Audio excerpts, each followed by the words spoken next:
Thank you for tuning into the first episode of the Jess Miskell Motocast show. My name is Jess Miskell, and today I'm here with Landon Gibson. Say hi. Hey guys, what's up? Perfect. So, who? Let's just jump right in. Like, why not? Who or what got you into moto? I guess you could say it's just a kind of family ran through all the blood. My dad's dad did it, and I don't know about further on, but yeah, my dad's dad was big into it. Just didn't have the money to do it, and my dad did it as well. And yeah, that's kind of where it came from. How old were you when you started riding? I guess when I started riding, I was 2 years old, but I quit for a little while because I didn't like it, and I started really picking it back up at like 7. Did you start racing around that time too, or was it just like a hobby for fun? I started racing around like 8 years old, I'd say. Mm-hmm. So like, yeah, not long after. When did you do your first? So you did Loretta Lynn's pretty young, right? Yeah, I did. I did it in 2000. Yeah, 2018 was my first year. So you said that your family got you into it. Have they been supportive throughout your whole career, your journey with it, or were they kind of iffy about it at first? No, they were. They've been supportive through my whole career. Sorry, you're good. I'm trying to charge my phone at the same time. No, you're good. They've been supportive through my whole career. Just kind of like leaving it my decision to, like, if I always wanted to race, they always left it up to me. They didn't really care one way or the other. So yeah, they've always been good about it. Do you think that, like, since they didn't really push you to do it, you have more of a love for it now rather than like getting burnt out because of them like forcing you to do something that you didn't really want to do? Yeah, in a way, I would say that that had an effect on it. Mm-hmm. But yeah, I just kind of started. I grew a passion for it, and that's just what I've been doing ever since. So yeah, that's awesome. All right, let's just jump right into your season. So first race was at Glendale. Mm-hmm. Were there any nerves going into it, or were you kind of prepared? You already knew what was going to happen because you did race Futures in 2024, right? Yeah, I did.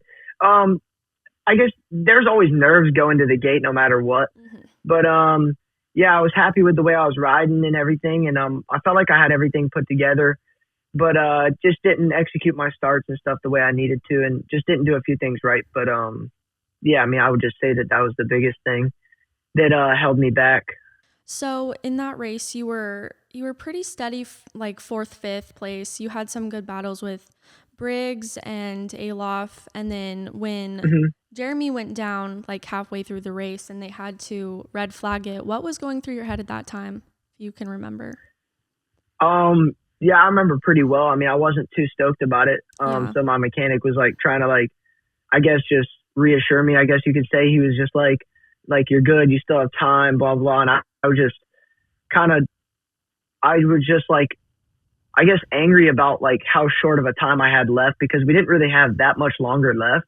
Mm-hmm. And I just knew I needed to make something happen, and I just I didn't do it. So do you wish that motos were longer than like 10 minutes? Yeah, for sure. Right. I mean, that would be ideal. That would be ideal for sure. Yeah. So then, okay, they red flagged it. You guys did a staggered restart, and then were you happy with your result? Because you got 6th that race. I mean, yeah, I definitely wasn't happy with it. Mm-hmm. I guess that's just the best way to put it. I really just want to win, and I feel like that's where I would have been happy, and so I wasn't there. Let's just move on to Daytona then. Did your mindset change going into Daytona after Glendale, or was it pretty same, like get out there and win? No, I mean, it was pretty much the same. It was get out there and win. Mm-hmm. And I prepared the same. I just tried to practice a lot of starts to try to get better starts. Mm-hmm. And yeah, we were at Daytona, and my qualifying was not the best at all. So I was on the outside gate, and I actually timed the gate. So I had like a lot of bike links. I had like at least one full bike link in front of everyone else.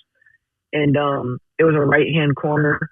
I tried to get back over as quick as I could. It put me in like maybe 5th or 6th.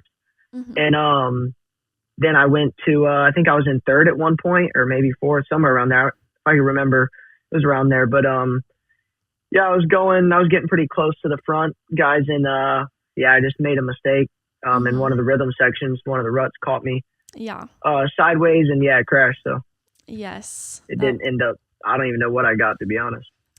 I wrote down you got 11th in that one. Yeah, that ain't ideal either. Yeah, right. Okay, so after that was Birmingham, and you got the whole shot there, and you ended up leading for half of a moto. It was very entertaining to watch, and then you went down in the whoop section. Yeah. If you can put yourself back into that situation for a second, when you were there, how did that mistake affect the rest of the moto for you? Like, how was it trying to get back what you had worked for? Well, I mean, yeah, I got to a really good start. I timed the gate again. Probably a coincidence. I don't know how it both happened, but no, I was riding really well. As Daytona, I just made another slight mistake in the whoops, and when I did crash, it broke my lever off of broke my clutch lever right off. So there was no way to even get the bike back started, or else I would have kept going because I wasn't hurt. I mean, I hit my head pretty hard, but I wasn't hurt. So I could have got back going for sure, but my clutch was broke, so I couldn't. But yeah, that's from then on out. Yeah, I just walked back. So. And then at Foxborough, which was my favorite Supercross circuit race to watch, just because it was just the condition was insane. Yeah, it was brutal. Yeah, you got a good start again, and then I wanted to know if you've ever raced in a condition like that before. No, never. I have never. I mean, I've raced in like some pretty, I guess, muddy conditions, but I've never raced in something so muddy, sticky, like just ruts everywhere you turn. I crashed at least 6 times, at least. I mean, it looked like I'm gonna have to say everyone else over. did. Yeah, everybody was falling over. So, you ended up finishing 4th that race, which that had been your best finish to date. Right. What could you attribute that 4th place finish to? I mean, everybody looked like they were just genuinely trying not to fall over. And then, like, is speed really something that you can focus on in a race like that? No, I don't think so at all, personally. I just think in something that muddy, in some mud conditions, sure, speed is something you can focus on because the more speed you carry, the better off. But in that one, I don't think it mattered how much speed you carried. It was who can stay up, honestly. That was pretty much the whole race. Right. And then when you did get that 4th place finish, what prepared you for, like, what could have prepared you for a race like that? I mean, in all of your training, is there really a way to prepare for it? Honestly, no. Not that I know of. There's not a single way to prepare for that. I don't really care how much mud conditions you ride, whether it's supercross, motocross, or whatever it is. There was nothing that rutty. I mean, there was ruts across the whole, everywhere you turned, every jump you went over, or every face of a jump, every backside, it was a rut, just a deep rut. It was crazy. Right. And on, like, in between races when they were showing, like, the track work and everything, they showed, like, skid steers needing to pull bikes out of the mud, which is just so crazy. If you were running the show, would you have canceled that race? It's hard to say. I think it's racing. Everyone has to race, so probably not, as if they did. But yeah, I wouldn't have personally, so I would have ran it. Yeah, I respected it. Interesting. You went in the wrong spot on the track, though. Your bike was sunk. Yeah, it looked very brutal. So the last race of the Supercross circuit that you were in was Pittsburgh, and you started 10th off the gate, and then you ended up in 4th place. Yeah. It seemed like a good way to end the Supercross circuit. Do you have any thoughts or comments about that one that you'd want to talk about? I mean, yeah, my start was not good at all. And I would say the rest of the race was good. Yeah. Probably one of my best races on the Supercross, like in that season of Supercross. I wouldn't say altogether my best race, but it was a good race. I made my way back the best I could. And yeah, I ended up with 4th. So, I mean, that's what it was. Yeah. You've talked about like dialing your bike setup more with the last season. So what changes did you and the team make between the Supercross and Motocross season? I just made some suspension changes from the previous year. The previous year, I guess it was like not really a learning curve, I guess you can say, but like I did learn a lot of new stuff about my bike and about what I liked that needed to be changed, and that if it was changed, I knew I could win for sure. I knew I could win before, but I just think that with the better setup, it was giving me more of an advantage. So after that, it was Hangtown, which kicked off the SMX Next Motocross Nationals. At Hangtown, in Moto 1 you got third, Moto 2 you got second, and were you happy with those results over results that you had in your Supercross season? Yeah, I was happy with the results. Both of my starts, if I can remember well, it wasn't. I mean, I just struggled with starts all year, to be honest. So that part wasn't ideal. But the rest of the race was good. I just came through the pack, came through a lot of guys actually. Yeah. Which circuit do you like more? Do you like Supercross more, or do you like Motocross more? I like the way they divide it. I think they're both equal in my liking. I think that it's good to mix it up. I wouldn't rather do one all season and then another all season or all year long, I guess you could say. I like the way they divide it mid-season, and I think it's good. Yeah. So Redbud seemed to be a tough one for you, not because of the way you rode amazing, but of that bike issue in the last lap of Moto 2. So what actually ended up happening to the bike? Well, I want to say, it was mostly my fault, I guess you could say. There was a lapper in front of me, and the lapper had been already taking like all the main lines, like pretty much. I mean, I had such a far gap, like it didn't matter, but was still getting in my way. I didn't want a chance, maybe the lapper falling over and then like I getting tangled up with him or something like that. So like I already previously revved at him, like basically to move, and there was getting blue flags waved at him, but still didn't move. But past the point, I free revved my bike too long, and that's what blew it up. But I mean, it would have been nice if that didn't happen. But most of that was my fault. So that one sucked, but that's all right. Yeah. So how did that affect your mental approach for the rest of the season? Honestly, it just made me wanted to win more, just because I already knew that I costed myself that win. So I just really wanted to win more. In the second moto, when that happened, James Stewart said that you had really good pace all day and that you were on a different level. Looking back on a moment like that, when the emotions were so high and so intense, what was it like, or what is it like, getting a compliment from someone who's just so well respected in the industry? Yeah, it's always nice getting compliments from anyone, but I mean, I guess it does hit a little harder when they're, like you said, so well known and just such a high fan base like that. I guess it does just feel like a little bit different. It feels nice to know that was like, because I knew it was good, but it's just nice to know the reassurance, or nice to have the reassurance. Absolutely, yeah. In Ironman, you went 6-1 in your motos. You were leading in Moto 2, battling with Enzo back and forth. After everything that had happened leading up to Moto 2, how was it to finally get that number 1 podium that was so well deserved? I mean, yeah, it was nice. I should have put it together the first moto. That way I could have had the overall. But no, it was nice. Going 6-1 for second overall was kind of crazy. But the way the board was all together, that's just how it worked out. So, so with that, Ironman closed out your 2025 motocross SMX Next season. And then we get into your pro debut at Unadilla, which you ended up getting 36 in your consolation race, meaning you didn't actually make the motos, right? Yeah. But I mean, I'm sure that's still a very valuable experience. And then could you just explain how that day went for you? I mean, yeah, the vibes were high, just being my first pro race. I mean, there's really nothing to say about it. My qualifying has been bad all year.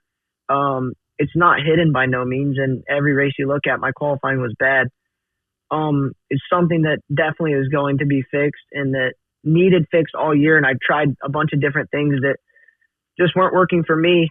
And, but yeah, I'm definitely going to have it fixed for next year. But that was my main problem, because I guess I always knew that, well, if I qualified bad, I at least would race good. And I think I just kind of went in with the wrong mentality. So yeah, that needs to be fixed. But I mean, yeah, I went to the LCQ. It's kind of crazy to say, because that's not where I had myself by any means. I didn't have myself battling for the win, but I also didn't have myself in the LCQ and then proceeding to not make it from the LCQ with 3 crashes or something like that. Was your family there at that race? They were. How did they feel about it? Were they really excited that this was your debut? I mean, yeah, they were really excited, and then they weren't really excited really fast. Right. So then Budds Creek was your first 250 Pro Yeah. National. Yeah, that was. And then we'll just stick with that one. Yeah, exactly.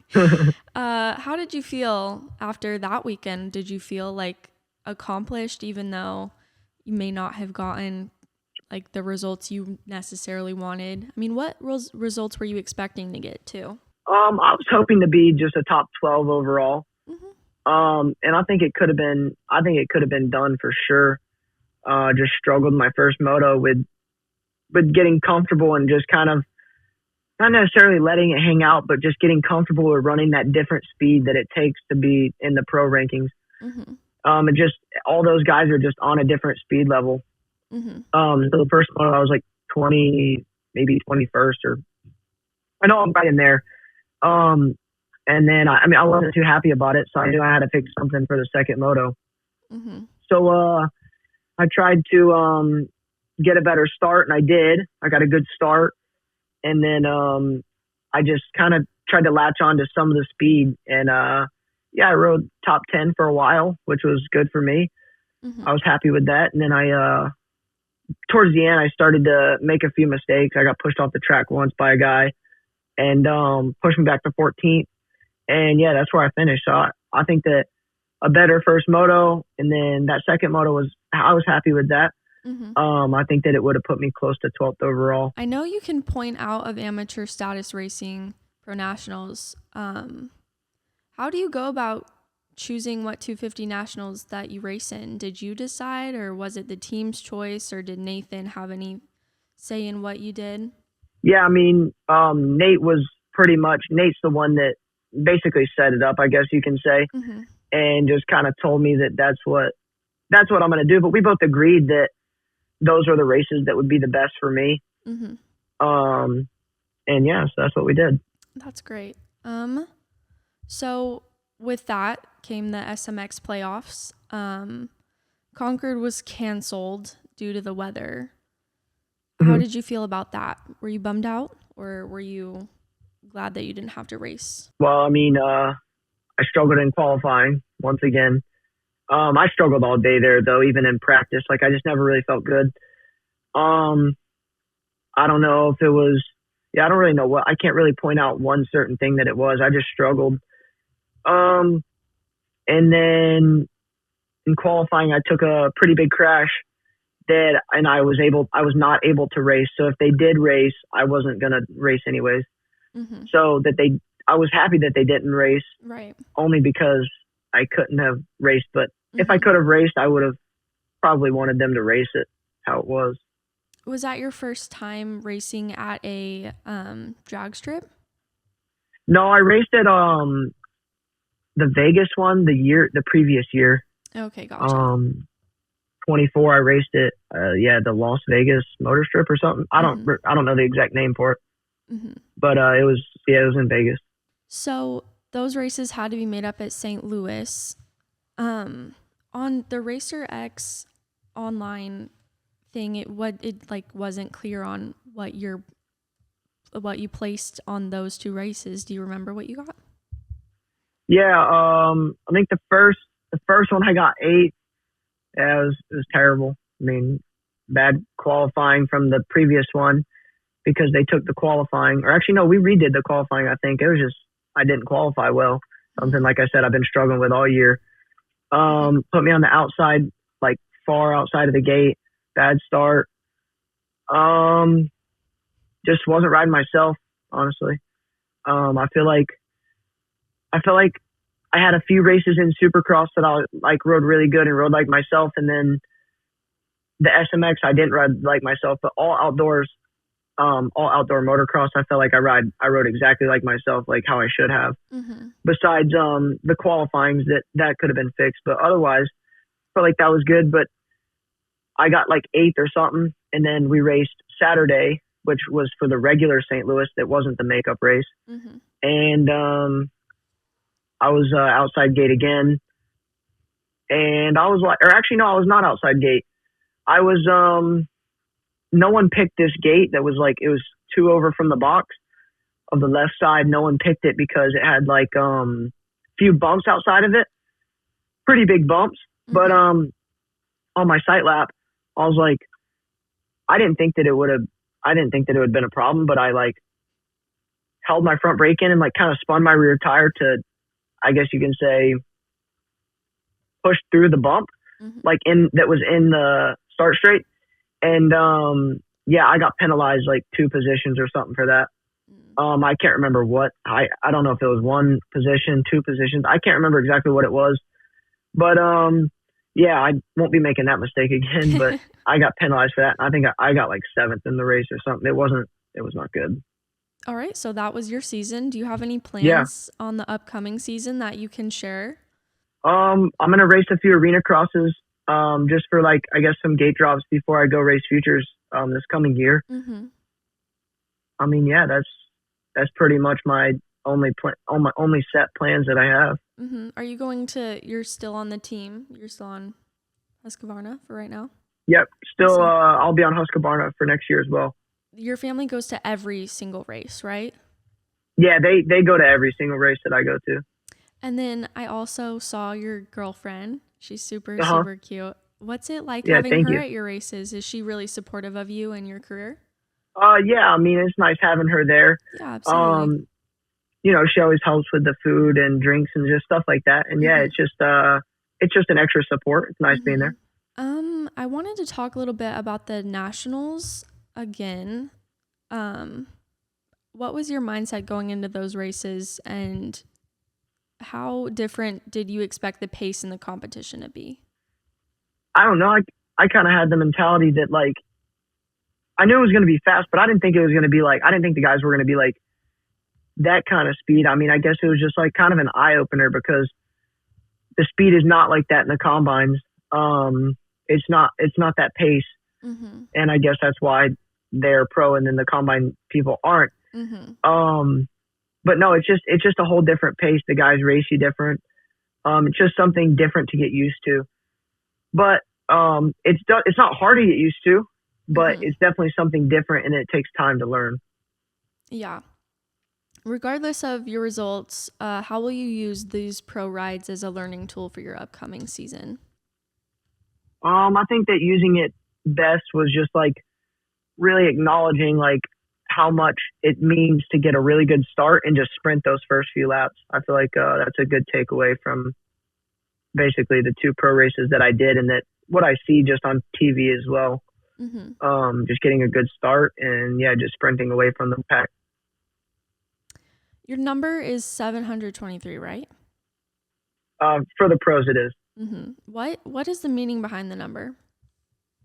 My dad used to race as number 7, and my mom played volleyball as 23. So when I was like a little kid, they put that together.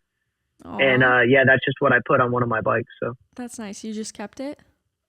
Yeah, I just kept it forever. And then actually I talked with like one of my good buddies, Daniel Blair. And I was like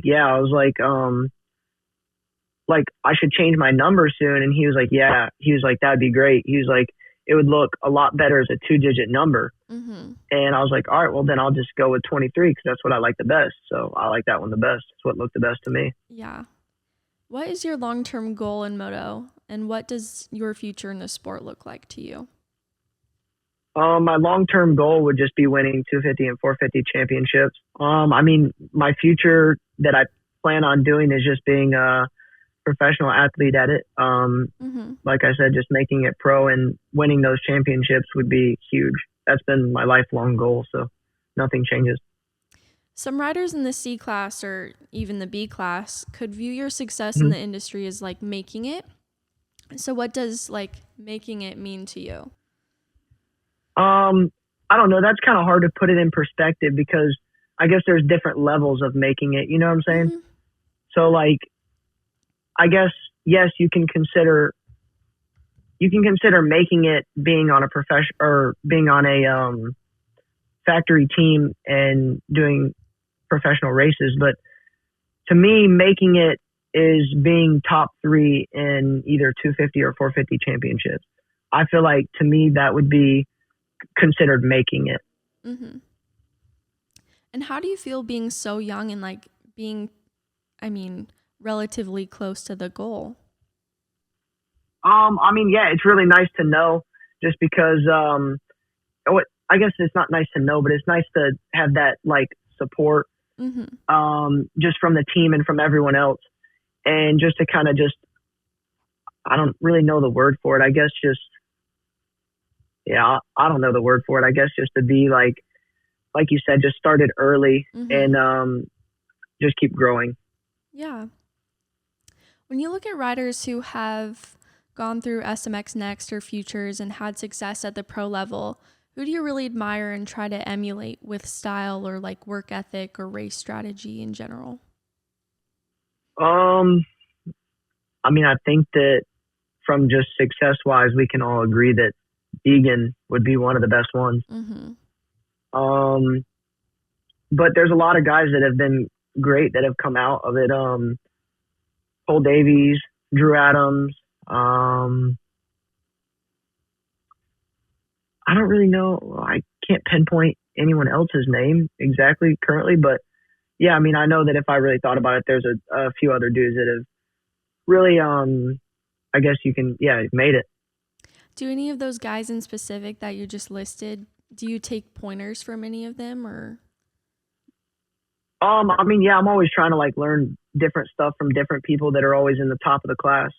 Not necessarily one certain rider. I'd say just a lot of people. Absolutely. Let's talk about the team for a second. So how has being on the team impacted your growth this season? I just think that it's impacted my growth like all around from the start that I've been on it. They've given me a lot of support. They've really had my back and like always just given me what I needed pretty much. And I feel like I definitely wouldn't be here where I'm at like today racing wise if it wasn't for them to help me out. So what has been the best piece of advice that you got this season from a coach or teammate? Anything specific? Not really specific. I would just say my buddy Chase Sexton helps me out a lot. Yeah. When we were training partners, I was always getting coached and tipped and helped from him. So that's a good one to learn from. Of course.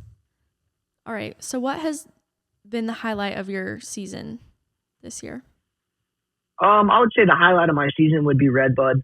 Honestly, just getting like both. I mean, I had a decent start in the first one, but getting the whole shot in the second one and just pretty much just taking it away, like just checking out. That was probably the highlight of my season. How do you deal with all the pressure that you're put under from the team or like your family who have expectations for you or even yourself? I mean, I just try to like take it and use it as a positive. Just in different ways. Like I said, not really one pinpoint onto what I can say about it, you know. When you have the time between race weekends or an off season like you are now, how do you rest or relax while also making sure you don't fall out of the race season routine? I would say like this morning, I had a cycle with a few of my boys. We went on a coffee ride to get some coffee. We went 36 miles.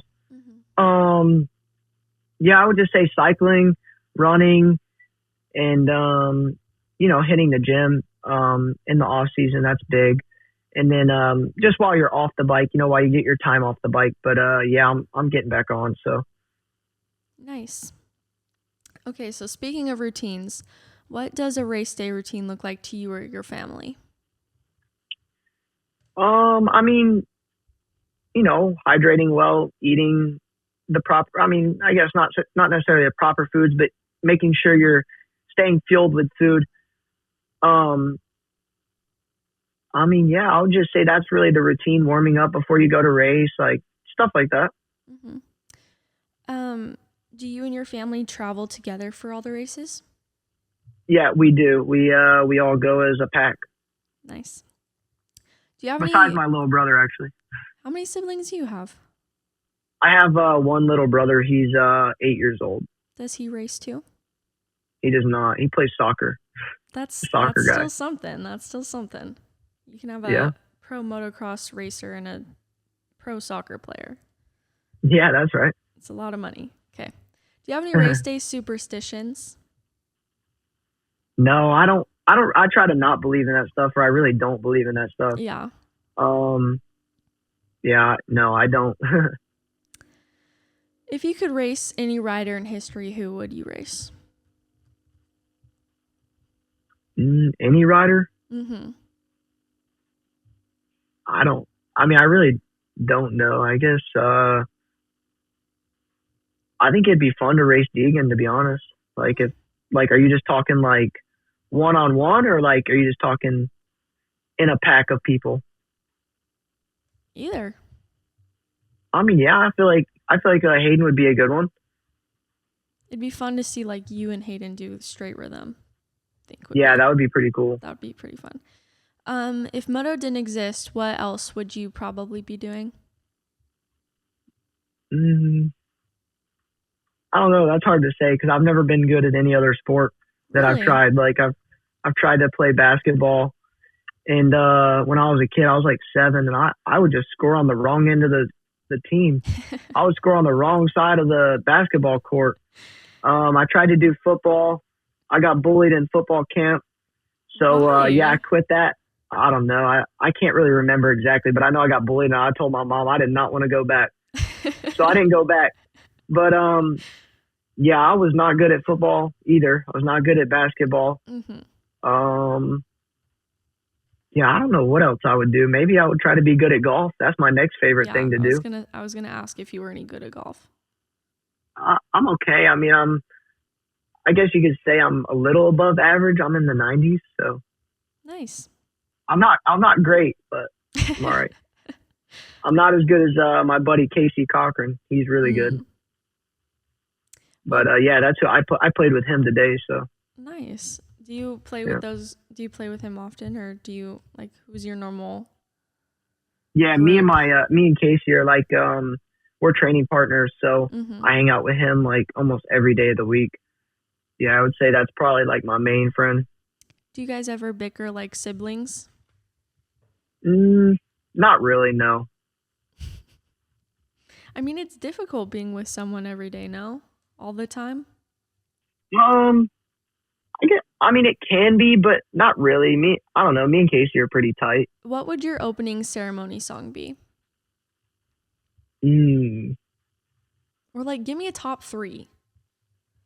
I don't even know. I don't know one good one because the stuff I listen to probably shouldn't be put up there, to be honest. It definitely wouldn't be allowed to be put up there.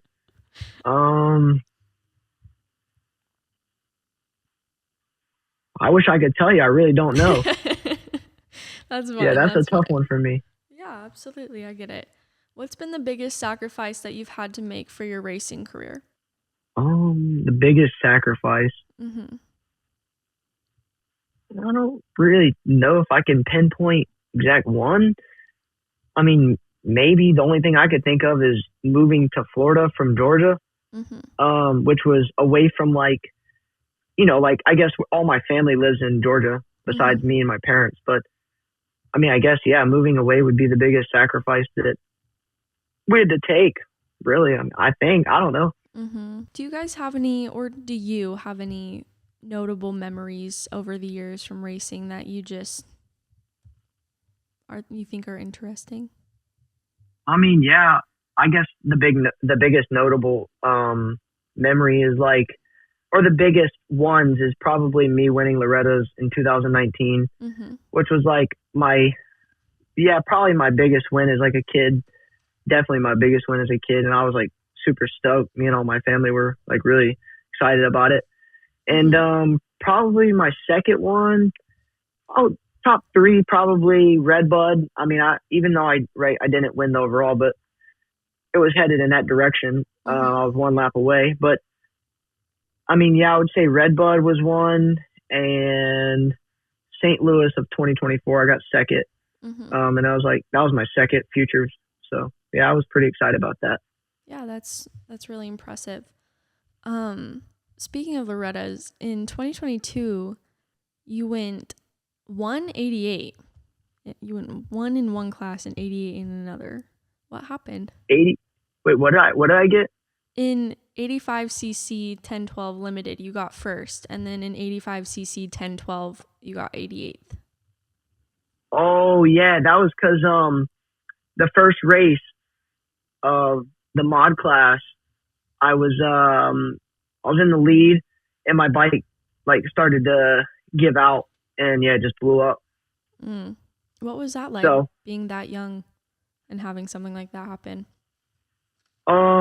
Yeah, I was very upset and frustrated about it, but Daniel Blair was actually the team manager of like the amateur side of like, you know, the Orange Brigade thing.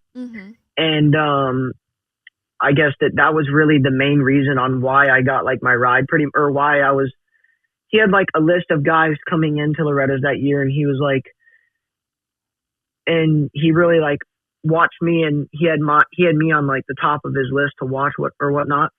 And he watched me because that was my first moto of like the week.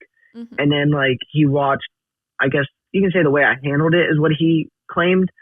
And he said that he really liked the way I handled it. So that was his main reason, or like that's when he knew like, oh yeah, that's my guy. Because I guess he could pick like one rider out of his list. And then that's when I got brought onto the team. Awesome. After that, 2023, you did not go to Loretta's at all. Why was that? I was on super minis, and I was supposed to go in super minis. Well, I got really big and really like tall, and the way I was riding a super mini, I was just crashing so much because of how big I was. It was just like every corner I would go in, I would almost crash just because of I really couldn't go through the corner without almost hitting my legs on the bars every time. So yeah, I called the team, and I was like, look, like there's no way I can race pretty much. And they gave me the pass to not race it. Did that bum you out at all? It was not safe for me. Yeah. I mean, yeah, it definitely did. I bummed me out most because I raced the area qualifier on a 250, and I won the area qualifier, which would have put me to the regional, but we didn't fill the paperwork out at an area qualifier to try to go to the regional because we had no intentions on racing 250. Are you planning on going back? But I just got really big. Are you planning on going back to Loretta's this upcoming year? I don't plan on it. I do not. Are you only allowed to race 2 pro nationals, or can you do more than that? I think the limit to stay an amateur rider is 3, maybe 2. It's 2 or 3. It depends on how many points you score technically. So like if you're inside the top 20, you score points. Right. So I guess it just depends on all on how much points you score. You can't score over a certain amount of points, or you can't go back amateur. So yeah, I think we just stuck with 2 because I think I could have done 3 and the team would have let me, but I just told them that I wanted to race Ironman on the combine still because I really wanted to try to win that one. But what are your plans for pro nationals this upcoming season? Do you have any set plans, or is it kind of up in the air right now? It's just kind of up in the air right now. I think if the team thinks I'm ready and likes the way I'm riding and stuff, I think that they'll put me pro. outdoors. Yeah, round one. That'll be fun to watch. All right. Here's my last question. What advice would you give younger riders or riders younger than yourself trying to make it? I would just say never give up. Just keep going always, no matter what anyone says. And yeah, that's probably the best advice I have. Thank you so much for listening to the first episode of the Jess Miskell Motocast show. I am so incredibly grateful for each and every single one of you, and I hope you enjoyed it.